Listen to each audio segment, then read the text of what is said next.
नमस्कार, मैं डॉक्टर अंजू अग्रवाल आज पुनः आपके समक्ष उपस्थित हूँ। हम जयशंकर प्रसाद कृत कामायनी महाकाव्य की चिंता सर्ग के छंदों की व्याख्या कर रहे हैं। छंदों की इस व्याख्या की कड़ी को आगे बढ़ाते हैं। सब कुछ थे स्वायत्त, विश्व के बल वैभव आनंद अपार, उद्वेलित लहरों सा होता उस समृद्धि का सुख संचार। कीर्ति दीप्ति शोभा थी नचती, अरुण किरण सी चारों ओर, सप्त सिंधु के तरल कणों में द्रुम दल में आनंद विभोर। अब यहाँ पर कवि जो हैं मनु के चिंतन की ही व्याख्या कर रहे हैं। मनु जो सोच रहा है, जल प्रलय उसके समक्ष विनाश का तांडव लिए हुए उपस्थित है, उसी समय चिंतामग्न मनु जो सोच रहे हैं, उसी सोच की कड़ी को जयशंकर प्रसाद ने यहाँ पर बढ़ाया है। मनु अपना पुराना अतीत, स्वर्णिम अतीत को स्मरण कर रहे हैं। अपना सुख विलास उन्हें याद आ रहा है, स्मरण आ रहा है। सुख विलास को याद करते हुए मनु कह रहे हैं, उसी कड़ी को आगे बढ़ाते हुए मनु सोच रहे हैं, कह रहे हैं कि हमें सब कुछ प्राप्त था। उस समय ऐसी कोई चीज़ नहीं थी संसार की जो हमें प्राप्त ना हो। संसार की समस्त शक्ति, संपूर्ण ऐश्वर्य, अपरिमित आनंद, सब कुछ हमारे अधीन था, हमारे हाथों में था, हमारे वश में था। और इतना ही नहीं, वह सारा ऐश्वर्य, उस ऐश्वर्य से उत्पन्न जो सुख था, वो वास्तव में समुद्र की उड़ती हुई, उमड़ती हुई, उद्वेलित लहरों की भांति था। उसके समान बढ़ता ही जा रहा था। उसके निरंतरता में कोई कमी नहीं थी, अपितु वो निरंतर बढ़ता जा रहा था और अधिक विस्तृत होता जा रहा था। तो यहाँ पर मनु ने समुद्र की लहरों से अपने सुख का, अपने ऐश्वर्य का, उस अपरिमित ऐश्वर्य की तुलना की है कि समुद्र की जो उद्वेलित लहरें थीं, उस उद्वेलित लहरों के समान हमारा सुख और समृद्धि संचरित होती ही जा रही थी, बढ़ती ही जा रही थी। कीर्ति दीप्ति शोभा थी नचती, अरुण किरण सी चारों ओर। और हमारा यश, हमारी कीर्ति, हमारी दीप्ति, हमारी शोभा, ये सब प्रातःकालीन सूर्य की किरणें जैसे चारों ओर नाचती है, चारों ओर हर दिशा में व्याप्त होती है, वैसे ही देव जाति का भी, हमारा यश भी, तेज सर्वत्र चारों ओर सिंधु प्रदेश के प्रत्येक तरल कण में, वृक्षों के प्रत्येक दल में, पत्ते में आनंद विभोर होकर के नृत्य सा करता था।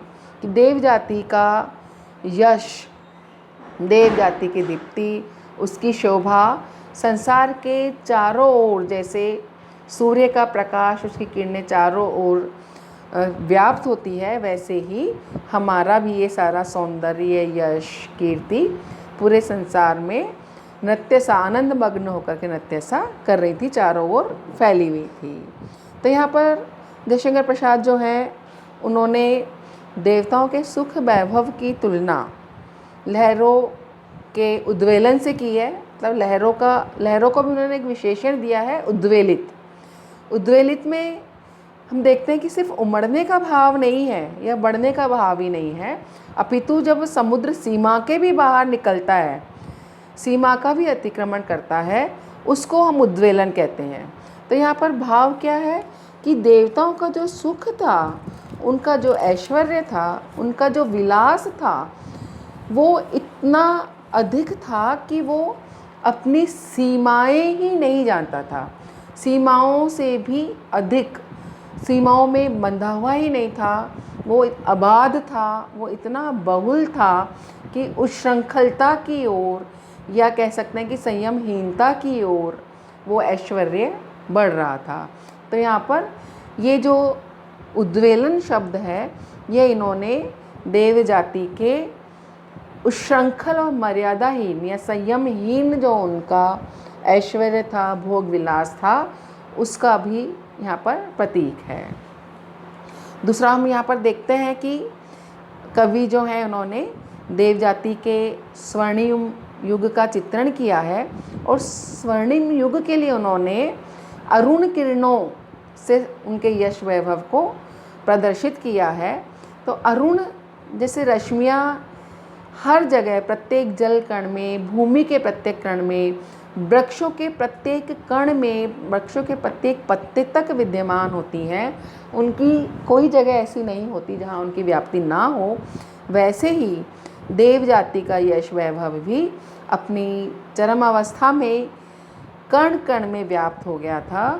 और बिल्कुल कवि ने सही साम्य दिया है कि तरुण कणों और द्रुम दल तक जैसे अरुण किरणें व्याप्त होती हैं, वैसे ही देवताओं का यश भी संसार की हर स्थान पर, हर कण में व्याप्त था।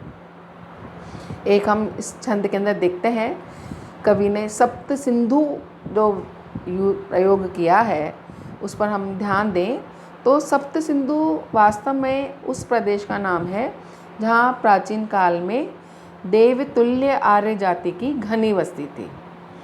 और स्वयं प्रसाद जी ने अपने सुप्रसिद्ध लेख प्राचीन आर्यावर्त और उसका प्रथम सम्राट में सप्त सिंधु के संबंध में विस्तृत विवेचना की है।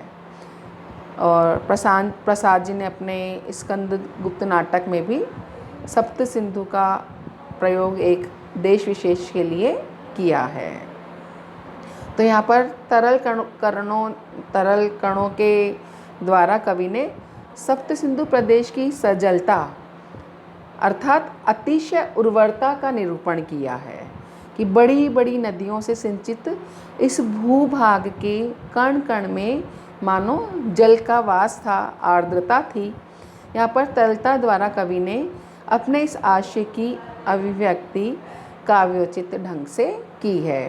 तो हम यहाँ देखते हैं कि प्रसाद देवताओं के मर्यादा विहीन या संयम विहीन उनके ऐश्वर्य और भोग विलास को ही इस प्रलय का मुख्य कारण मानते हैं।